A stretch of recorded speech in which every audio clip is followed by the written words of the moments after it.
Hello and guys, দেখুন আমি এটা মাছের রেসিপি দেখাচ্ছি।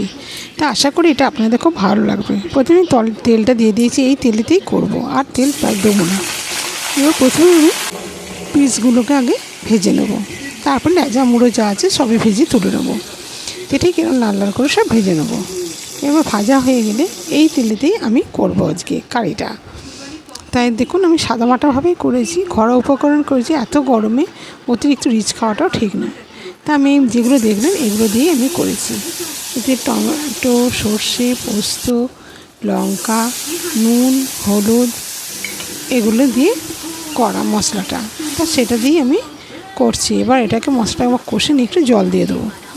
জল দেওয়া হয়ে গেলে খানিকটা ধনে পাতা রেখেছিলাম, সেই ধনে পাতাগুলোকে দিয়ে দেবো। ধনে পাতাগুলো দিয়ে একটু ফুটতে দেবো। তারপর ফুটে গেলে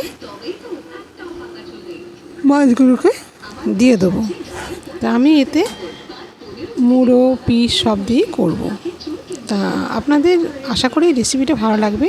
আর ঘরোয়া উপকরণে গরমের দিনে এরকম হালকা পাতলা খাওয়াই যায়, তা খেতেও খারাপ লাগে না। গরম ভাতের সঙ্গে এক পিস করে মাছ পড়লে আর কি চাই বলুন। আশা করি খুব ভালো লাগবে।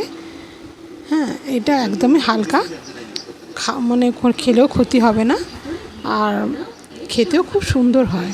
এইভাবে ট্রাই করে দেখুন না। পেঁয়াজ রসুনই দিতে হবে তার তো কোনো মানে নেই, এমনি নিরামিষ বা এইভাবেও করা যায়, পেঁয়াজ রসুন ছাড়াও করা যায়। তা আপনাদের কেমন লাগলো রেসিপিটা?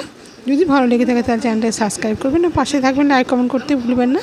দেখুন কত সুন্দর হয়েছে দেখতে, খেতেও আশা করি ভালো লাগে। আপনাদের ভিডিওটা দেখার জন্য অসংখ্য ধন্যবাদ। Thank you.